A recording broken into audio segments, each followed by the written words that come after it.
as you can see from the title, I come from inscriptions.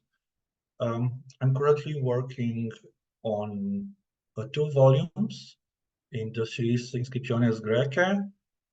They both continue manuscripts of my late professor Alexandru Avram. The first one, which is almost ready, is actually the second volume in the series, will be with the inscriptions of Tomi. And the next volume will contain the inscriptions from Istros. So my work on inscriptions, of course, led me to many interesting paths, and today I'll present one of them.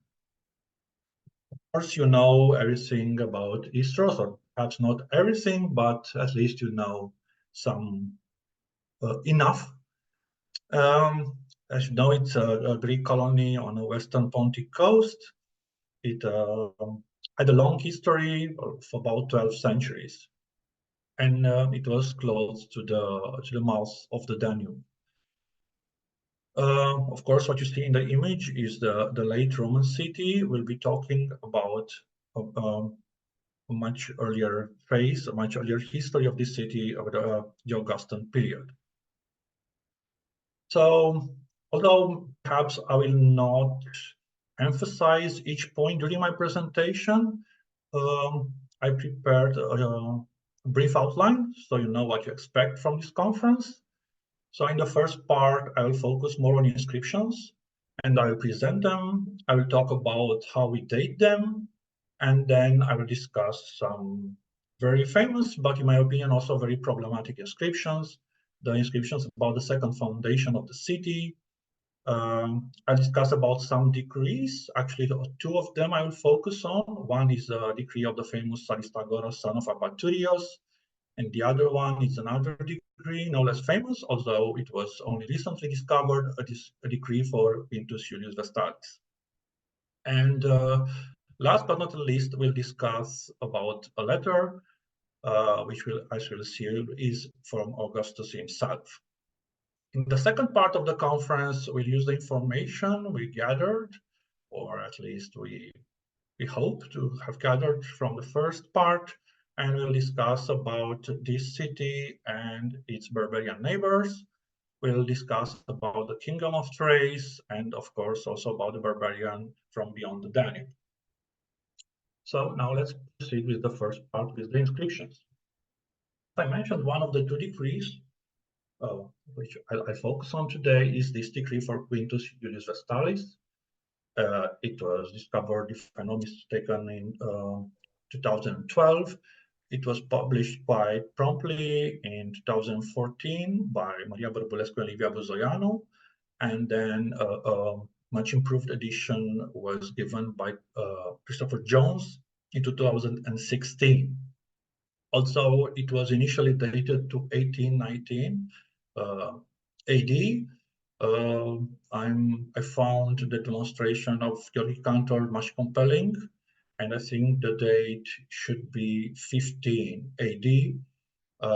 It's also a demonstration which was echoed by my colleague Florian Matei Popescu in several of his studies. This decree, as you're gonna see, it's interesting, and I think I also have a very small contribution to its text. But in my opinion, what this decree opens, it's a new discussion about barbarians, because as you'll see, this decree will mention cities' problems with barbarians. And it's a period about which we didn't know as much until now. And of course, you're going to see what other light this decree sheds on the other inscriptions we knew. And one of these inscriptions is the other decree I already mentioned, the decree for Aristagoras, son of Abaturios. This decree was discovered in the 19th century, and well, as you can see from the passage I quoted on the slide, not very long after, the great epigraphist Vasile already suggested as a hypothesis, of course, as you can see, it's mentioned there, Wahrscheinlichkeit, that the barbarians mentioned in these decrees could be the Getae of the king Bucharest. Although at first this hypothesis was not the only one, and several other dates and identification of barbarians were suggested, the editor of the Istrian corpus, Dionysius Epipidi, he was most, let's say, compelled by Lateshev's demonstration, and this is the date and the circumstances we have today for this decree. And of course, this decree has a second fragment you already know of, and this is just a small digression. I happen to notice that the second fragment is much thicker, while the first decree, which you see here, has only 8 centimeters in thickness. The second fragment has 18 centimeters. So it must be part of a different stele. And luckily, we know a fragment of it, which was published by Vasile Pârvan. And Vasile Pârvan noted that they have the same type of lettering, and he assumed this is the decree of another benefactor who lived about the same time as Aristagoras. But as you can see, the two fragments not only have the same type of lettering, they also have almost the same thickness. So I believe the two go into they come from the same stele. And I think a part of this text can be recovered, although it's not very interesting for today's topic. So let's go back to the decree of Aristagoras. So PPD suggested different dates for the inscription in his corpus, and I selected 3 inscriptions here. You'll discover soon why. And the fragment I see on the left, it was dated by PPD in the 2nd century BC. In the middle, you have a small, let's say, a small photograph of the letters from the decree of Aristagoras, which was dated around mid-1st century BC. And on the right, we have a decree for a certain Papa, son of Theopompus, who also built a temple for Augustus. This is why the inscription on the right was dated in the 2nd half of the reign of Augustus. And you can also see how the letters changed. PPD actually also noticed that the letters from the decree of Aristagoras and the decree of Papas are very much alike. However, probably he thought that the letter evolved a lot from the 2nd century, and in the 1st century BC, they ran into a much slower pace of change. There are a couple of, actually there are 2 interesting studies of Alexandra Ștefan in the 1970s, and she suggested to apply the method of seriation, which is well known in archaeology, in epigraphy. And what she did, it's actually something the epigraphies do, although not that systematically, is to look at the shape of the letters and see how they evolve. One of the studies, the one from 1971, is the inscription from Istros. The other one from 1973 was with inscriptions from Cotys. The study from 1973 was actually used by Alexandru Avram in his corpus, and part of the dating he suggested for the inscription of Cotys are inspired from the findings in this study. However, the study from 1971 was ignored by PPD. Before moving further, I also want to point out that although this method looks appealing, it's not without its limitations. As you can see in this study, the variations Alexandra Ștefan considered for the letters can be a bit too much. All those shapes of the letter can be encountered in the same inscriptions, which is also what you can see if you look further down.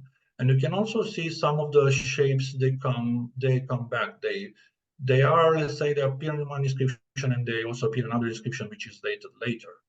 So this should not necessarily be taken as a very certain chronology, but anyway, it gives a very good indication. So now let's look at some dates of Alexandra Ștefan and Dionysius Epipidi.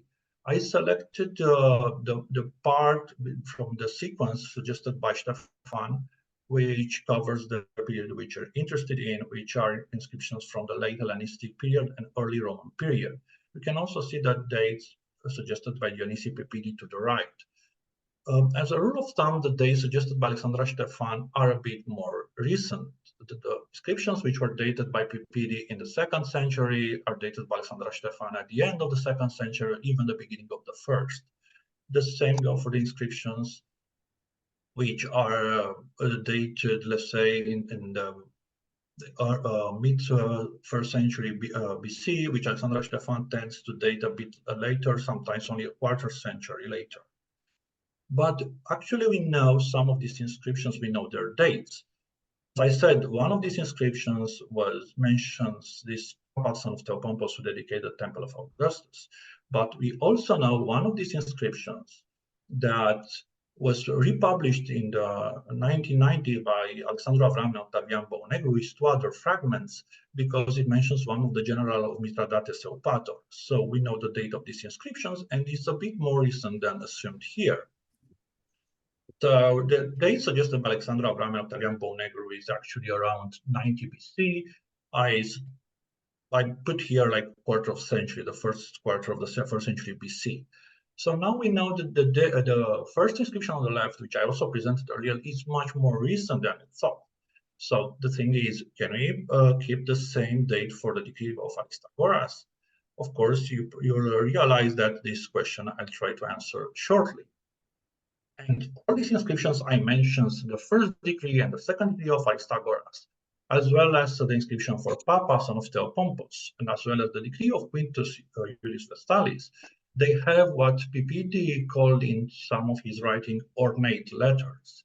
So they have these letters where you can see, especially in the case of sigma, that the ends, the apices are very pronounced. And actually the middle bars of sigma, they are crossed. This kind of sigma, to my knowledge, only occurs in inscriptions from the Roman period. In Calatis, this letter is also encountered, and Alexandru Avram made the same observation, that this kind of sigma appears in the Roman period. So, at least from the point of view of letters, we have, let's say, an indication, if not even a stronger argument, that the inscription for Aristagoras should be dated a bit later. However, letter shapes do not tell the whole story and sometimes can, let's say, can mislead. However, before moving forward, I also want to clarify, as I announced from the beginning, what we know about the 2nd foundation of the city. So there's this inscription, which I'm sure you all are aware of, and it's the inscription with the member of the tribe Boreas. And as noted by Pipidi, he placed this inscription in the 2nd half of the 1st century BC. And he imagined that this 2nd foundation of the city, which the inscription is Metaten Deuterang Tisin, occurred after the hypothetical destruction of the city at the hands of the king Burebistas. But as it was noted by many other scholars, these inscriptions suggest a later date. First of all, we find in these inscriptions person like this Aristolaia, son of Theophilus, who has a correspondent in another famous inscription, which is the inscription with the members of Istrian Gerusia. And Avram actually concluded that, based on prosopography, that this inscription should be dated around the middle of the 1st century AD. But we have another argument. It's an argument of names. Pipidi noted from his edition, when he could read on stone the letter Ninios, that doesn't look like a Greek name. But he wouldn't accept a Roman name, because as we saw, he dated the inscription much earlier. Although I believe it could be a Roman name, because on this inscription we have another Greek name which was not read by Pipidi, and I'm following here a suggestion which I received from my friend and colleague Klaus Halof. It was read in edition Set Kele, but you can see on the photograph the first sigma, it's not very certain, it could be a tau, and also the iota is not very clear, it could be as well a rho. So, and Tet Keller, it will be a Tetius Keller, and we'll have here a Roman with 3 names. And I would also want to add that italic names are not at all that rare in this period. That means the 1st century AD. So noted by Robert more than 50 years ago, in one of the letters of Orotesia, is the letter of Tullius Geminus to the Istrian authorities. He mentions the ambassadors that came to him, and one of them was suggested that his name is Otacilios. And some years ago, I discovered that one of the many fragments that can be found in the Lapidarium for Istria Museum, it's actually a fragment of this Orotesia. And as you can see there in the 3rd line, you can see the Leos, which were the letters suggested by Louis Robert, as I said, more than 50 years ago. So here we have another italic name at the middle of the 1st century AD, which I believe this inscription with the members of the tribe race and the second foundation of the city must have happened in the 1st century AD.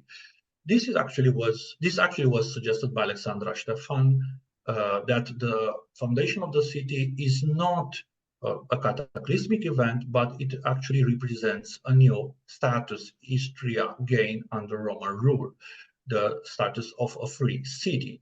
A similar thing must have happened at Calatis, where we know of this person whose name is Ariston, and you know he has a son with the same name, also Ariston. And he, in 2 inscriptions, which are dated at the beginning of the 1st century AD, is celebrated as the founder of the city, and the second inscription is the founder of the city for the 2nd time. So we know that the second foundation of the city does not refer to a cataclysmic event. Now let's look at this decree of Quintus Julius Vestalis, which I already anticipated. As I said, let's say the best edition today is the edition of Christopher Jones. In the first part of the inscription, I kept his translation, especially, with the exception of correction, which was suggested by Buzano and Barbulescu in an article from 2019. And they remarked that the polestyle that was suggested by Jones should actually be read polemestyle, which is to fight. So this is how we learn of, let's say, of the dire situation the city went through in this period. So the Romans sent Flaccus and Vestalis, which are 2 characters we know from the poems of Ovid and also from other sources, and they send them for the preservation and safety of the Greek cities. And from the city, they mention especially their city, and they give 3 reasons. One of them because they're so close to barbarians. The other one, which is that they continuously were fighting them. And we know that from other Istrian inscription, which I'm sure you were aware of, like the inscription for the Istrian embassy that saved the hostages from the king Zalmodegios. We also have an inscription for a famous Agathocles who managed to defend the city and its territory against the Thracian of Zoltis. And a new decree mentions another Istrian benefactor, a certain Meniscos, who saved the city from the machinations of a certain Ates, a king of the Sciri. So, as going back to the inscription, we know that the Istrian continuously fought against barbarians, and this inscription mentioned this. And they also mentioned the 3rd reason, that they were intending to abandon the city, and they even sent an embassy to the emperor on this subject, begging for relocation. What is interesting in this part of the text, as you can see, there is no recounting of an earlier catastrophe of the city. If the city was freshly refounded, we would expect the Istrian ambassadors to say so, but they didn't. If Burebista was ever close to Istria, its memory in 2 or 3 generations was already gone, at least in the local inscriptions. Now let's go to the second part of the inscription. Here is the translation offered by Christopher Jones. So notice that after Quintus Vestalis arriving in the city and found the city in a very bad situation, weakened and with no inhabitants. And soon after, you notice that the text interrupts. So he sees that the hope from the deified Augustus, and then we have a lacuna. And he suggested a verb which is translated as withstood the barbarians. And he assumed that the person who withstood the barbarian was Augustus, and he wondered, of course, in the commentary, maybe we can put a clause like epeide, which we translate with since. However, I'm not very persuaded by this interpretation. The reason for that is that we already saw in the previous slide that the Istrian ambassadors begged the emperor for relocation. If indeed the Istrian had high hopes from Augustus based on a previous victory against barbarian, it is very hard to explain why the Istrian still begged for relocation. So I believe the phrase here must have another meaning. So this is the text suggested by Jones. And first of all, we see we have a short lacuna after apotuteu sebastu. And I believe after sebastu we can still see the trace of a vertical stroke. So I'm wondering if instead of hubeste, maybe we write exaneste, which means not to withstand the barbarian, but rather to expel them, to drive them out. And in this case, we'd rather supply there a kai. And the person who's driving out the barbarians is not Augustus, but it's Vestalis himself. So moving further, we go to the next lacuna. And here, Christopher Jones, as well as the first editor, Maria Bărbulescu and Livia Buzeanu, just wrote the letters which they could read. And indeed, the first 5 letters are P, Alpha, Rho, Epsilon, Sigma. But then I believe we can see the faint trace of a he, then another eta, and then another sigma. And this gives the word hestai, which would be an infinitive, would be translated by supplying, furnishing. And in this case, the verb pempo, which is followed by this infinitive, would not mean simply send, but to send word, send orders. So send word to supply. And lastly, in the last line, there are 2 letters which were read after pole, which is epsilon gamma. But here again, I believe we can see a bit more. After gamma, we can see a nu, then an omega, then it appears to be a sigma, then I believe also mu, and another epsilon. And the word which you can reconstruct here is apegnosmenos or apegnosmenos, like an adverb, which in this context would mean in despair and hopeless. And later translation, Christopher Jones resisted to supply the word pole. As you can see, it has no accent on the omicron, because he found the sequence among pole a bit unusual.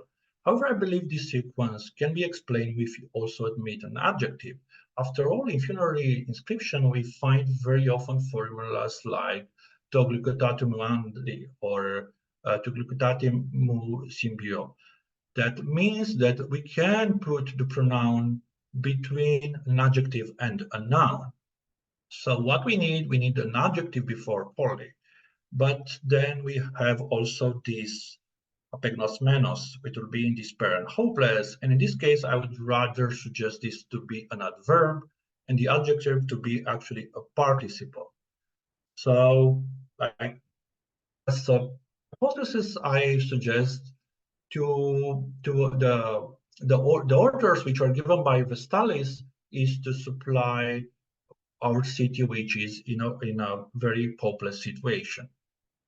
So this is also the translation which I suggest, which modifies a bit the edition of Jones and clarifies that it's actually Quintus Julius Vestalis, the one who expels the barbarians, and he probably sends help to the city, to the Istrians. So what are we to make with this decree, the decree of Aristagoras?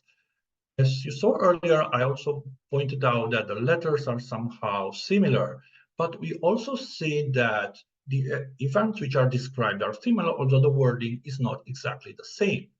In one case, in the decree of Aristagoras, which is on the right, we see that the city was in a period of crisis. In the decree of Quintus Julius Vestalis, we see that the citizens were intending to abandon the city and they were begged for relocation. So it was clearly also a crisis. Vestalis, when it comes to the city, he finds it weakened in every way, as Tenusa.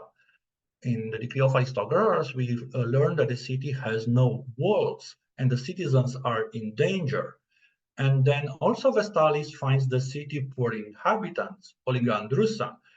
And in the decree of Aristagoras, we learn that Aristagoras has to go to barbarian territory and to ransom the citizens from barbarians. So obviously there were not so many people in the city at the time when he first came. And last, we also learn about barbarians. In one case, they control the territory, and in another case, they're the barbarians who pillage their territory. These similarities, as we'll see, they'll find echo in another inscription, which is this inscription first published by Pârvan. And as I will show, it's a letter from Augustus to Istrians. I showed the drawing of Pârvan because on the drawing there are a few letters which are no longer visible today because the stone was a bit chipped off. And the reason I suggest it's a letter from Augustus himself is that I believe that above Istrian we can see a part of the imperial title.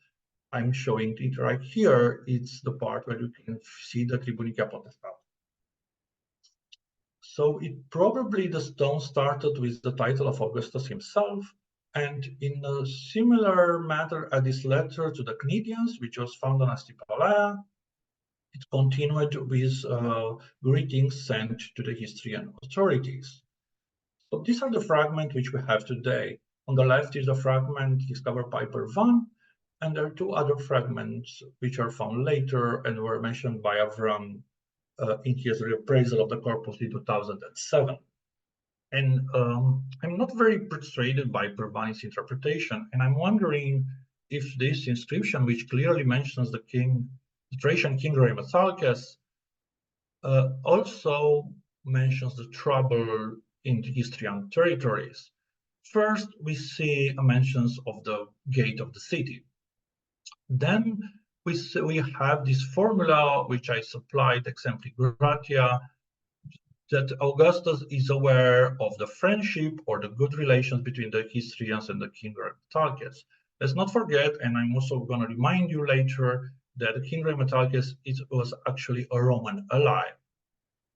And last but not least, when we find the word epis, before them, the two letters suggest very much teiche, which is also the accusative for walls. So they could mention some reparation to the walls. And if we add this inscription also to what we noticed so far, that this period of crisis and when the city was with no wall, we learned that Aristagoras was appointed as Teikopoios, as a wall builder, and which could somehow, maybe it's not the same person who repaired the walls, but he could be one of the several persons who were in charge of repairing the walls. So these are the inscriptions and these are the information they give. Let's see how we can integrate in a bigger picture. First of all, let's notice that all these inscriptions, they move us further away from these birabistas. And although I don't want now to run complete the construction, I will just say that at this moment, we have absolutely no evidence whatsoever that Birabista came closer to Istros. We don't have it in literary sources because his name, the name of this king and Istros are not found in any source together. And also we cannot find it archaeologically. There are a couple of burn layer Istros that at one time were there suggested their evidence for a cataclysmic destruction of the city, but no such evidence was found to confirm this hypothesis.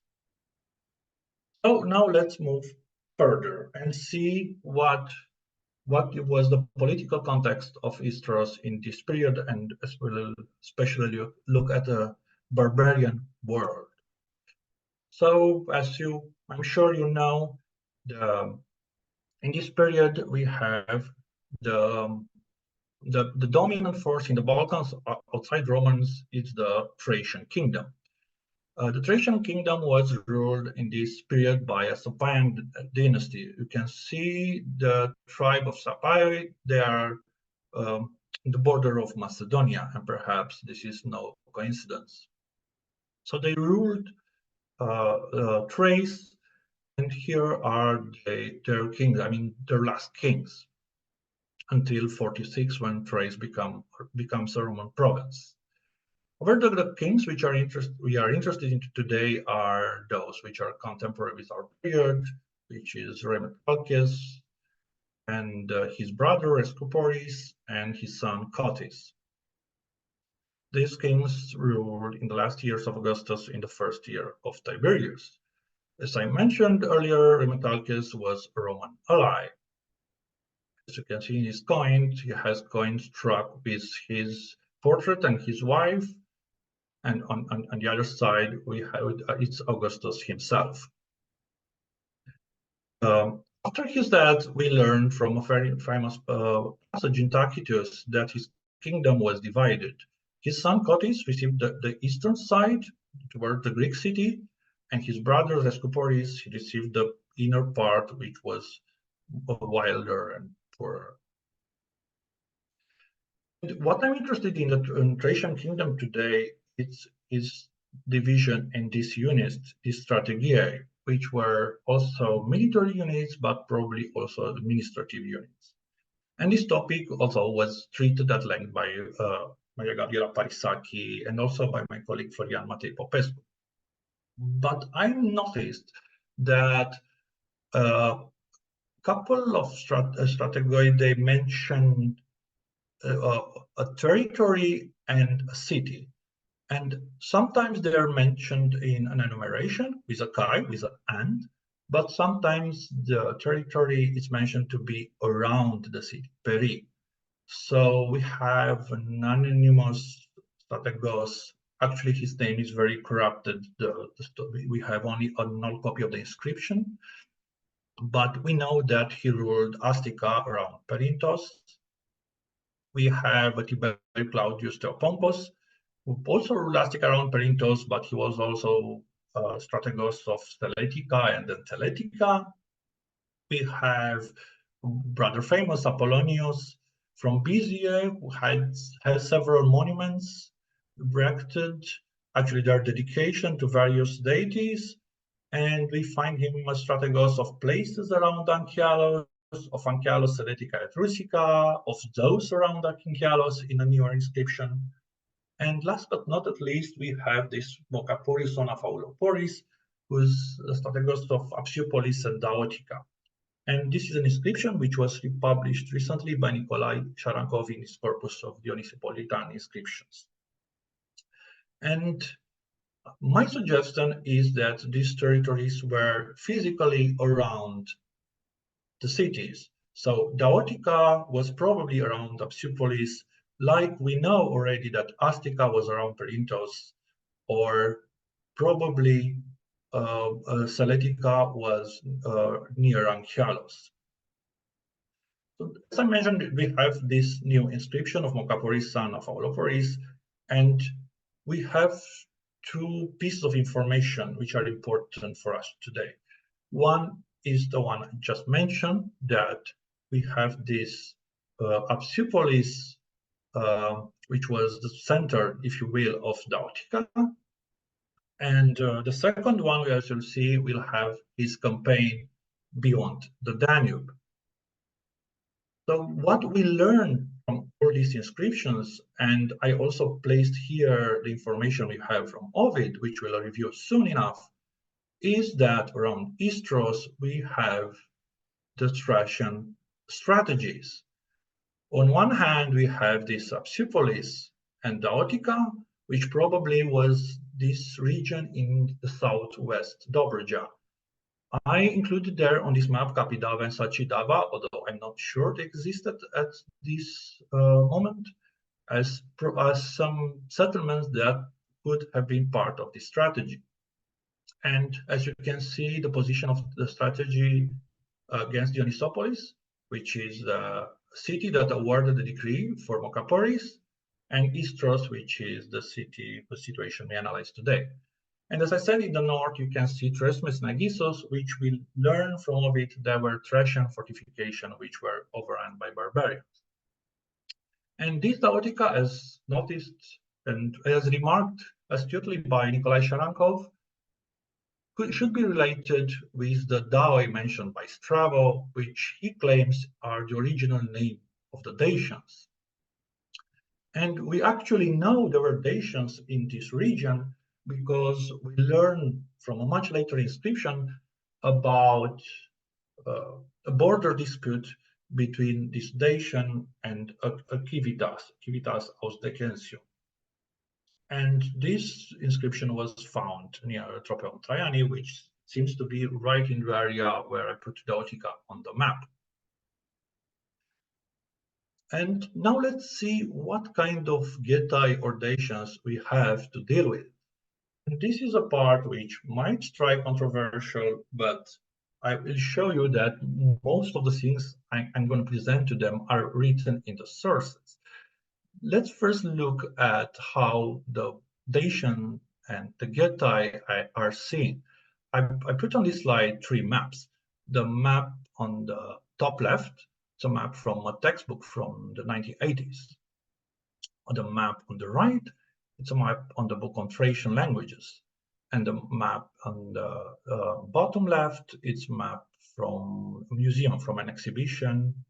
And now it's also on the website of that museum. I'm not mentioning them because they're not important. I'm trying to show a trend. It was claimed that in the 1980s, we had a nationalist paradigm. But as you can see, the maps, all 3 maps are very much similar. The area they show as inhabited by Dacians or Getae is more or less the same, and I'm sure you can recognize that area, which is the territory of modern Romania. Of course, in one case, you can see are Daco Getae, in another case are Daco Messians, in other case are Dacians and Getae as 2 different entities. But the map, which is pretended to show these people, these tribes, nation, it was described in different ways, in different moments by different authors.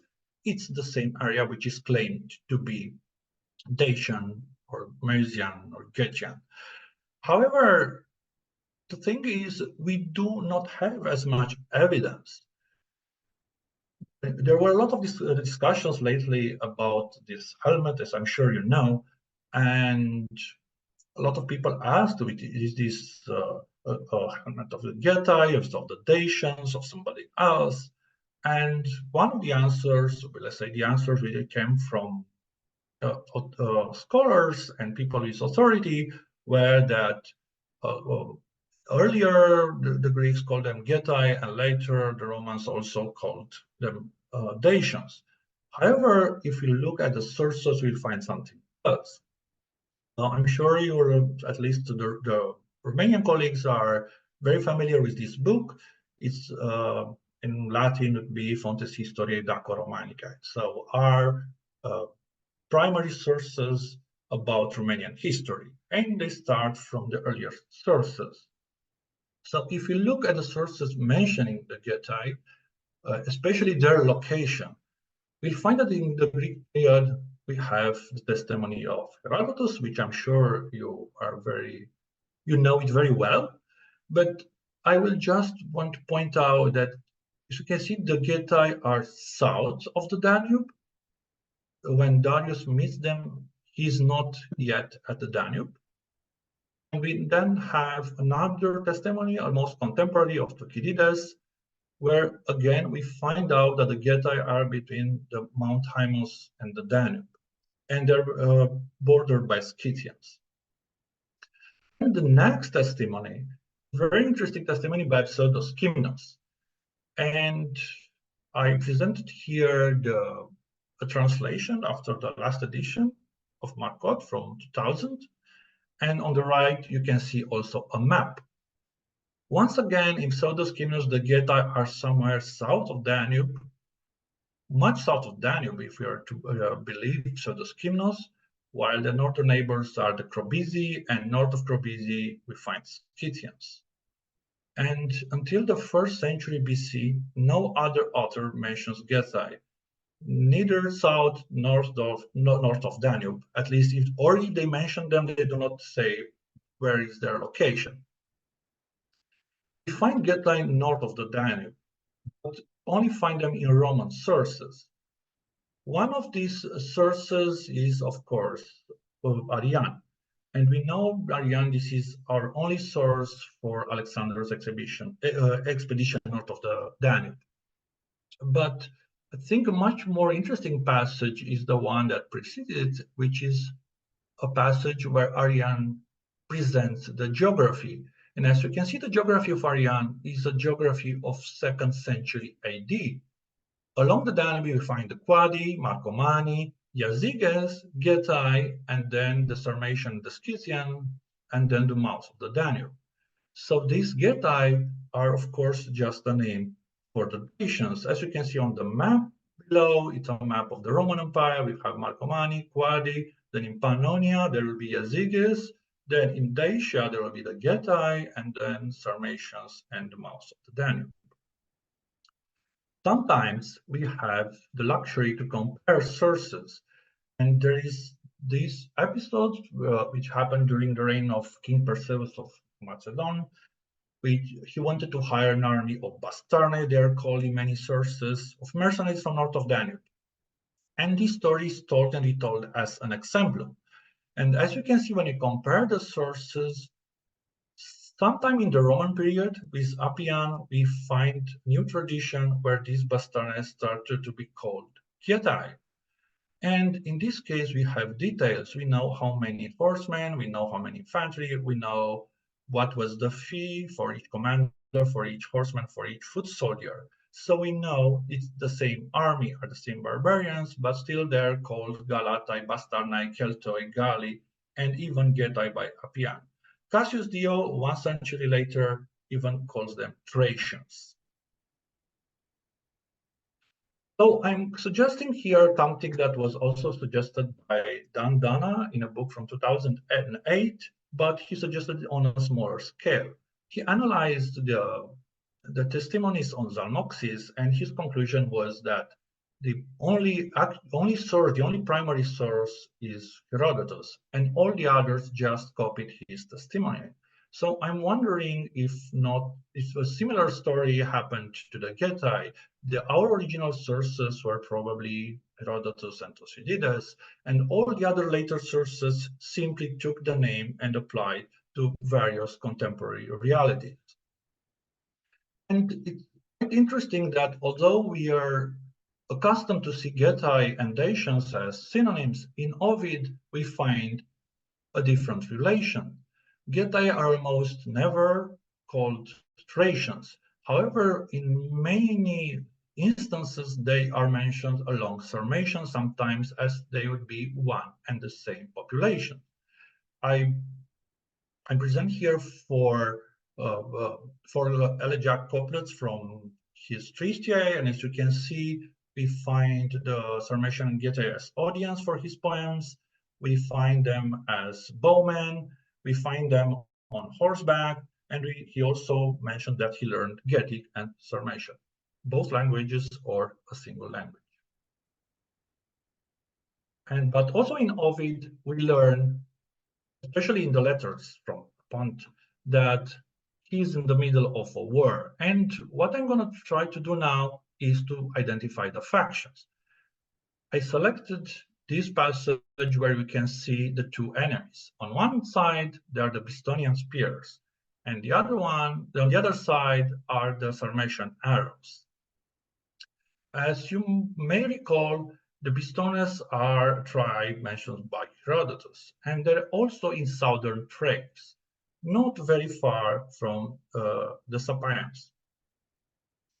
And I select here from Ovid's letter which are the factions he describes.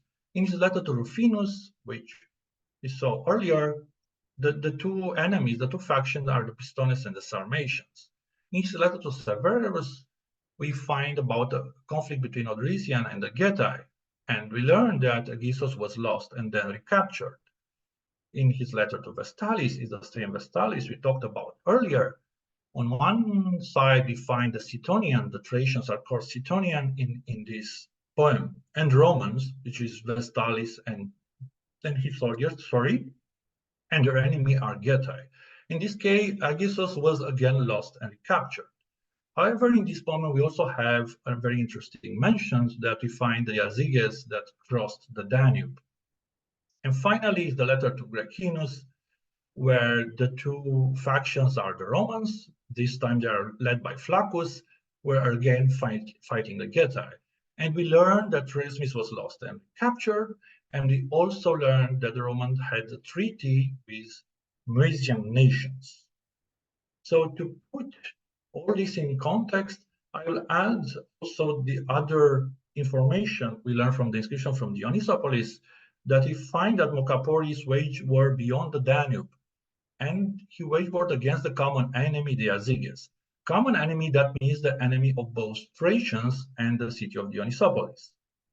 So now if we put all this information together, we find on the seaside the Greek city of Istros and Dionysopolis, and they're bordered by Thracian fortification and strategia. And we know that one of these strategia was called Daotica, which I assume it will be in southwestern Dobruja. And what we learn if we put all this information together from inscriptions and also from the poems from Ovid, that there were a lot of barbarian pressure coming from beyond the Danube. The barbarians are called by Ovid Getae or Sarmatians, perhaps they're also Jazyges. In the inscription from Dionysopolis, we find them again as Jazyges. In inscriptions from Istros, so far, we have absolutely no identification whatsoever. However, I assume that all these sources put together, inscription, literary sources alike,